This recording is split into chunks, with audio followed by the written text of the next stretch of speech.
Mahomes, MVP, 6-1. Or Jared Goff, he just got his bag.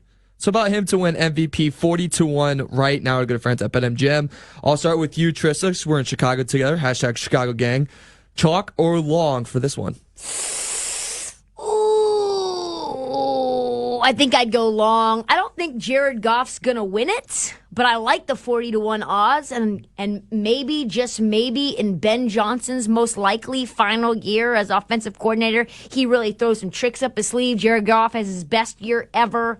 They've got new weapons. Jameson Williams taking, not new, but he's now ascending to a new role. Maybe that's good enough for Jared Goff to go crazy, because I can't just take Mahomes at 6-1. That just doesn't feel like good enough value for me. Yeah, I agree. And I think the only way Mahomes wins the MVP is if he throws 60 touchdowns, legitimately. It's like when we talk about Coach of the Year. If Andy Reid's going to win Coach of the Year, the Chiefs probably have to go 17-0 because we expect them to win 12, 13 games. We expect Mahomes to put up big numbers. I guess the case you would make for Mahomes, though, would be who's wide receiver number one. Hollywood Brown I like, but if Rashee Rice isn't there, you have a rookie. Kelsey's another year older, but I would go with Goff, too. The Lions legitimately could have the best offense, not only in the NFC, but in the entire league.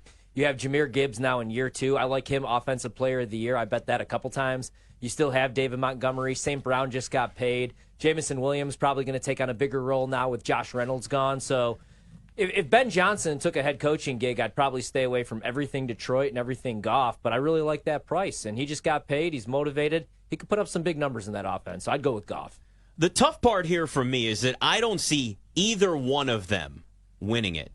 But I have to make it a clean sweep and take the long shot at 40-1 and Jared Goff because you have that offense, because you have Ben Johnson, because there's a chance that the Lions have one of, if not the best records in the NFC when it's all said and done. For somebody like Patrick Mahomes, he has to top what he's done in the past. You're right. When you said 60 touchdowns, yeah. He legitimately has to do something like that to win himself another MVP. Fair or not, that's just kind of how it works right now. He won his second one back in 2022. We know the first one he threw 50 touchdowns or whatever the hell it was. That's kind of what you expect from somebody like that, as opposed to C.J. Stroud taking a big step from last year and winning MVP. So because of the price, I'd take Jared Goff, but I preface it with I don't think either one of them is winning MVP this year. No, I think it's going to be Bulky Burrow. Who's that? Joe Burrow in the gym every single Bulky day. Bulky Burrow. I thought you said put on some muscle. I don't know what I thought you said. Yeah, he's going to be healthy this year. I like him. What do you think about Rory now that he got divorced? His price plus 750. I'm only half joking, but it's a major. That's what I was going to ask too. It's very Tom Brady-esque right there.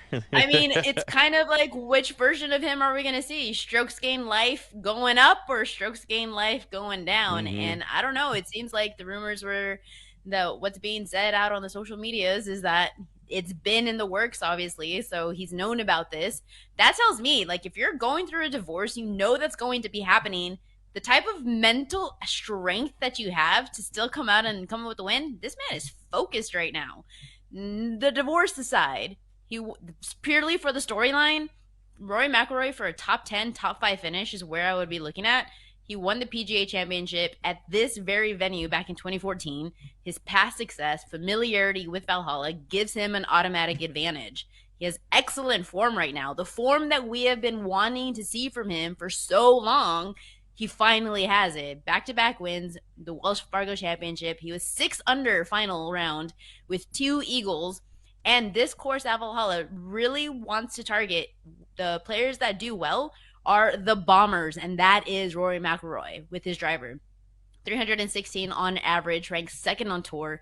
He's second on tour in strokes gained off the tee and total since the Masters. McIlroy is coming into this with some elite ball striking at the moment, and I think he's coming into this even more hyper-focused because of the divorce.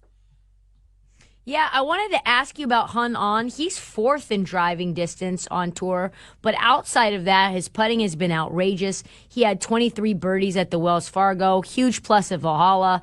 He's 70-1 to win. He has 5 top 8s this season already. What do you think about him in this tournament? Now, I didn't send you a list of players that I liked, and I kid you not, he is on my long list. He's somebody that I want to consider for a top 30, a top 20. His recent form, Benny Han, he's been excellent. He's gaining strokes off the tee in 5 straight tournaments. He's gained over 10 strokes putting. I know we're talking about strokes game, team no putt. That's not him, except Benayan has gained over 10 strokes putting combined in his last 2 events. That's great shape heading into the PGA Championship. Now, you mentioned 70 to 1. You can still find 80 to 1, which makes him definitely an intriguing long shot pick. But he's right now playing at a high level recently. He hasn't had a particularly high finish in PGA Championships before.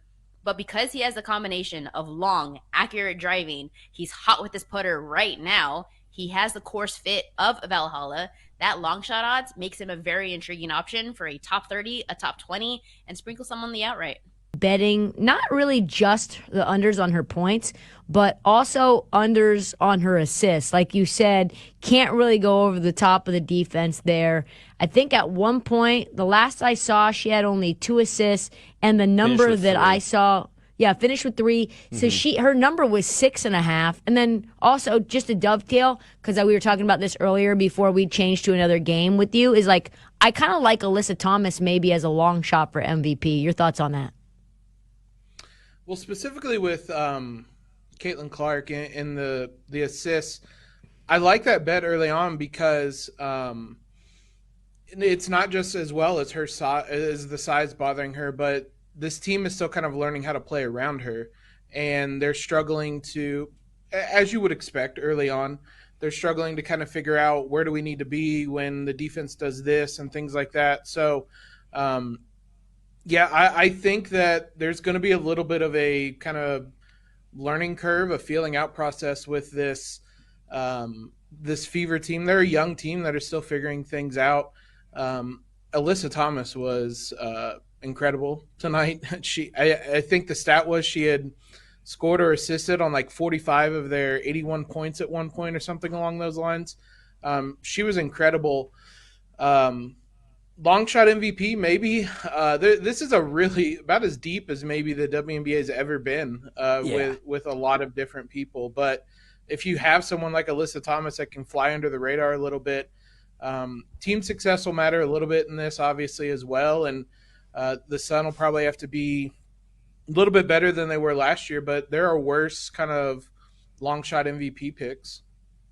Yeah, for sure. And I mean, this was a tough draw tonight. That was the league's second best defense last year that Caitlin Clark saw. So tough loss. But what is what are some realistic goals you think this season? Because their price to make the playoffs is crazy. Like they're expected to make the playoffs and take a pretty big leap. But is that just kind of like what you're hoping for? See some flashes of brilliance from Caitlin, maybe make it to the playoffs, or do you have maybe like bigger dreams for this team this year?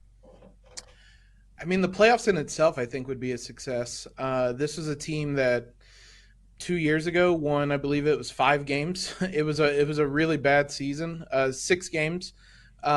So yeah, it was 6 in 2021, 5 in 2022. So they're not that far removed from being woeful. So certainly the playoffs. I mean, they were quote unquote only 5 games out of the playoffs last year, and they added Caitlin Clark. So I think it's certainly feasible to make that jump to the playoffs. I think that's probably your goal with this team, is to be contending for a playoff spot. And kind of best case scenario, you get into the playoffs, you get this young team some experience in a playoff series and in that environment, as you're kind of seeing with the Pacers and them being a young team. And once you get to the playoffs, anything could happen. But I kind of like their chances of making it to the playoffs. And I think, they'll figure things out, and Caitlin Clark will be a better version of herself as the season goes along. And